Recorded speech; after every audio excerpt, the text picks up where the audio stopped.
Opérateur global de l'habitat d'intérêt public, filiale de la Caisse des dépôts et opérateur de la Banque des territoires, le groupe CDC Habitat est un acteur majeur de l'habitat en France, avec près de 545 000 logements gérés sur l'ensemble du territoire, en métropole et en outre-mer.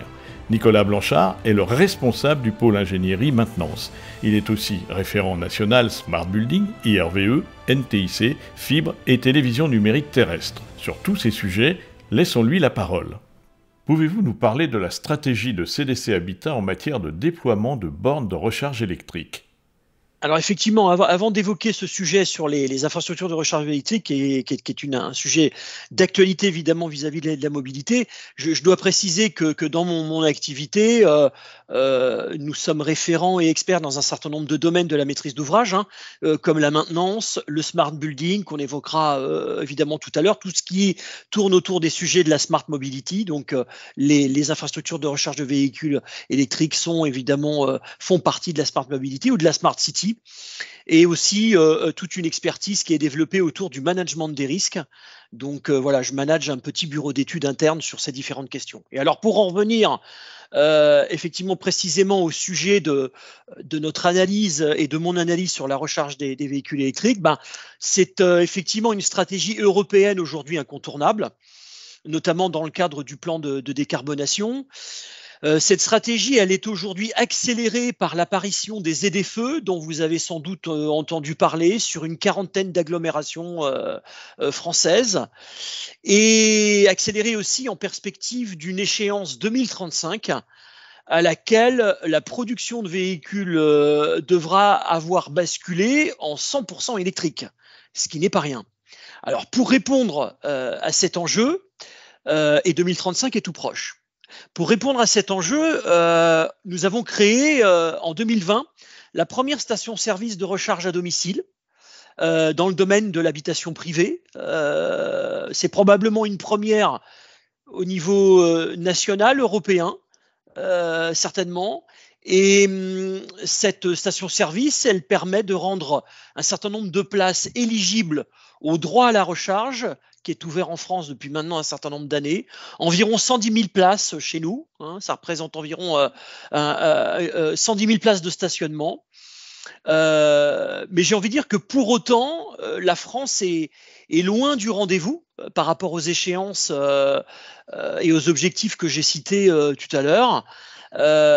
Notamment parce que en matière de prééquipement des immeubles gérés en France, que ce soit dans le domaine des bailleurs sociaux ou des opérateurs immobiliers comme le groupe CDC Habitat ou le monde de la copropriété, il reste encore environ 70% des places à équiper. Donc sur le sujet proprement dit de la mise à disposition d'une solution de recharge à domicile, ce qui est entre 80 et 90% de la demande aujourd'hui des utilisateurs français, on est encore très loin du compte. Quelle est votre approche du smart building ? Alors, le smart building, c'est un sujet effectivement pour lequel on a développé une expertise maintenant qui date de quasiment 10 ans. Donc, on a pas mal de rex sur le sujet. Là aussi, c'est un domaine qui s'accélère significativement aujourd'hui dans la construction et le domaine de l'immobilier, certainement parce que la transition numérique aujourd'hui prend de plus en plus d'importance dans les modèles constructifs, dans les modélisations. Alors le smart building, je dirais que c'est l'équivalent aujourd'hui de ce que l'on a pu connaître lorsque la télévision est passée au numérique dans les années 2009. C'est une vraie révolution. Et à l'époque, pour la télévision, c'était une vraie révolution, le passage au numérique, de l'analogique au numérique. C'est l'avènement aussi, le smart building, de la data, de la donnée et des flux interopérables dans le bâtiment. Et donc, c'est quelque chose qui, pour nous, va très probablement transformer un certain mode de production, y compris dans notre métier d'opérateur immobilier.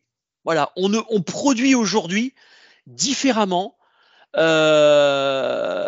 parce que nous gérons de plus en plus de données et que nous gérons aussi de plus en plus de flux interopérables entre les différents acteurs de la ville. Voilà. Donc c'est une vraie révolution. Et c'est là aussi, si vous voulez, une architecture, hein, le smart building, c'est une architecture composée de plusieurs couches et qui va accélérer son développement avec l'arrivée de l'intelligence artificielle. Et donc, j'y vois, moi, une formidable opportunité d'améliorer nos performances, de se concentrer sur l'essentiel et notre valeur ajoutée au sens humain du terme. Améliorer aussi nos services, améliorer l'expérience client et la durabilité ou la résilience de nos actions. Vous pouvez nous citer l'une de vos expériences Smart Building? Aujourd'hui, nous avons, par exemple, nous sommes en cours de développement d'un schéma directeur autour de la question de la qualité de l'air intérieur dans nos logements et de nos bâtiments.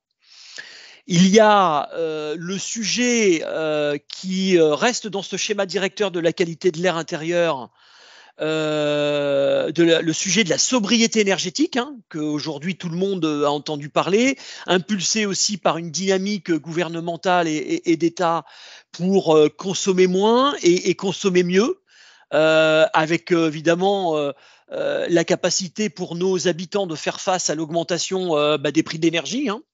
Vous n'aurez pas échappé que l'électricité, le gaz au 1er juillet est passé en marché dérégulé et donc a fortement augmenté. L'eau va se raréfier aussi sur le territoire. Hein, donc on a un sujet de stress hydrique. Donc toutes ces questions dites de sobriété, et notamment sobriété énergétique, nécessitent une forme d'instrumentation en complétude d'action, si vous voulez, pour permettre de mesurer la performance de ces économies d'énergie ou en tout cas de notre capacité à mieux maîtriser les consommations d'énergie. Et donc, ça rejoint évidemment le sujet de la qualité de l'air intérieur, puisque quand on parle d'énergie, on parle aussi de température, on parle de confort d'été, on parle de confort d'hiver. Et donc, tout ça nécessite d'être mesuré.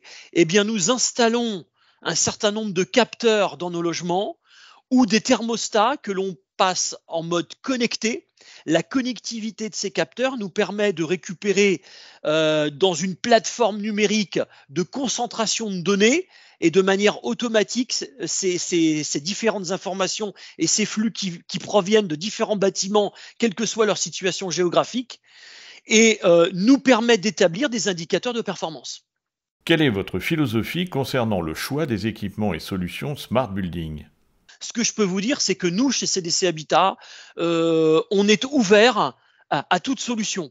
Et notre idée, ce n'est pas de freiner le marché, c'est plutôt de permettre à ce qu'il puisse se développer. Voilà. Donc, on a, si vous voulez, un prérequis qui est l'interopérabilité des différents protocoles de communication à l'intérieur des infrastructures et des architectures Smart Building. La façon dont on traite les flux de données qui proviennent de ces différents capteurs ou objets connectés qui sont présents sur l'ensemble du territoire ou sur nos bâtiments et qui vont aussi s'accélérer au fur et à mesure des nouvelles constructions neuves que l'on intègre dans notre patrimoine. Les solutions de flux et de protocoles, si vous voulez, de connectivité vont être hybrides. C'est-à-dire qu'il y a des flux qui vont avoir besoin d'être distribués via des infrastructures de type réseau fibre optique, hein, que l'on développe aujourd'hui de manière assez massive sur le territoire, mais aussi un certain nombre de flux qui ont besoin de très très peu de consommation d'énergie et qui vont plutôt être aujourd'hui portés sur des infrastructures de type hertzienne ou d'onde.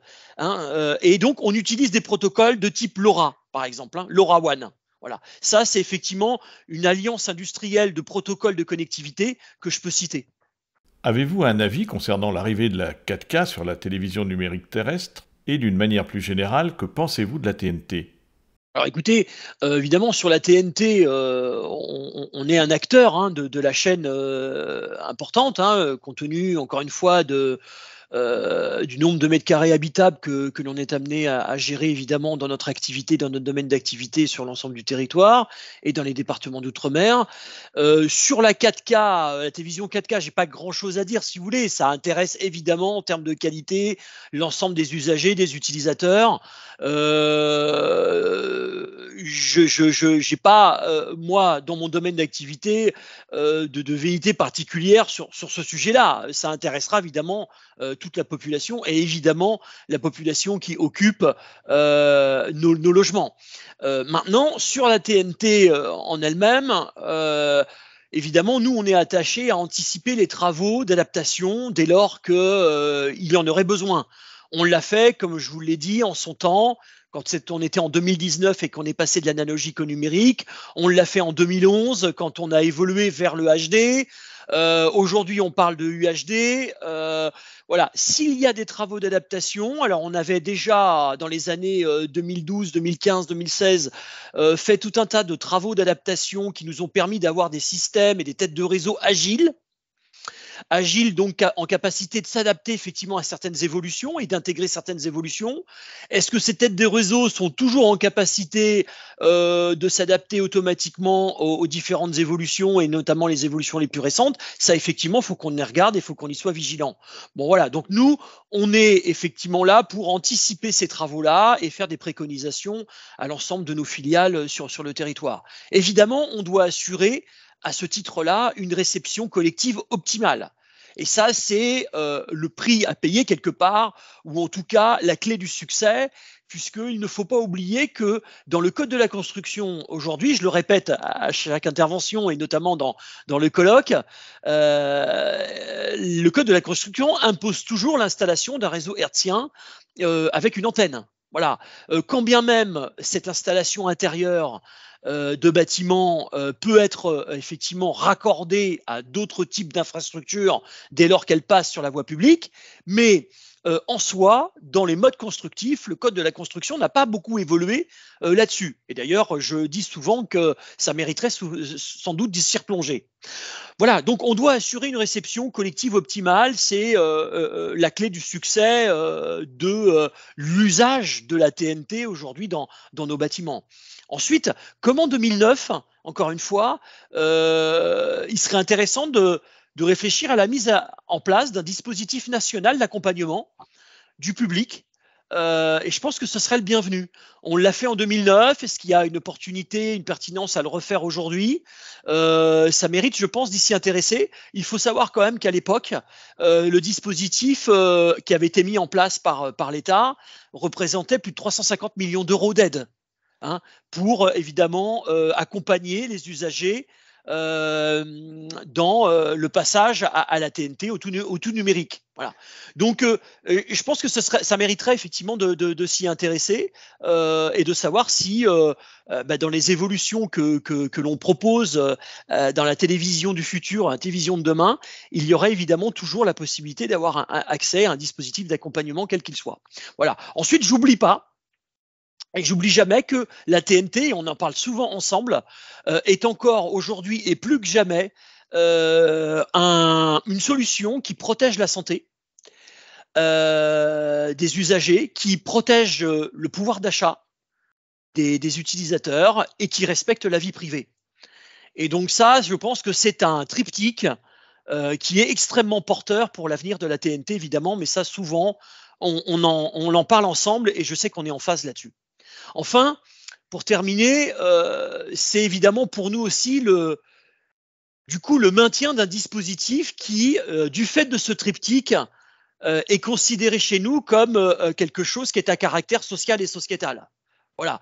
On soutient quelque part aussi un modèle de consommation en France qui est fiable, qui est adaptable aux évolutions des différentes époques, on l'a vu, mais aussi des besoins. Aujourd'hui, les modes de consommation ont évolué, mais ont redoré le blason, je dirais, de la TNT par voie hertzienne, avec la consommation de replay, avec la VOD, l'arrivée du streaming, l'utilisation des chaînes d'infos 24/24.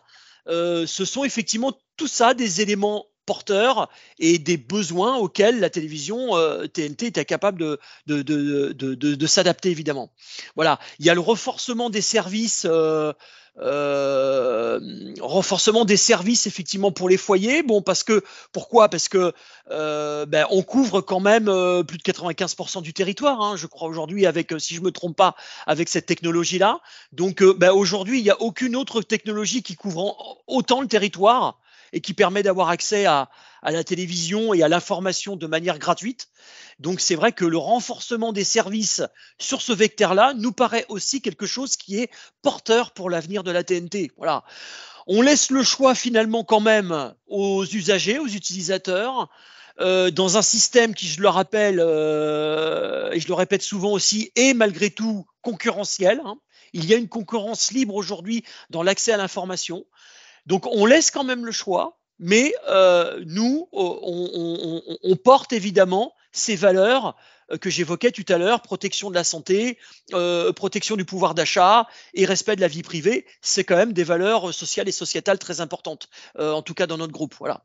Donc derrière tout ça, il y a aussi toute une économie, hein, que vous connaissez parfaitement et qui se retrouve toujours au rendez-vous des colloques que vous organisez. Et toute cette économie, elle est aussi importante, hein, pour la Banque des Territoires. Alors là, je vais porter la voix de la Banque des Territoires et de la Caisse des dépôts et de consignation, qui doit être au rendez-vous pour accompagner le développement économique et local des territoires. Voilà.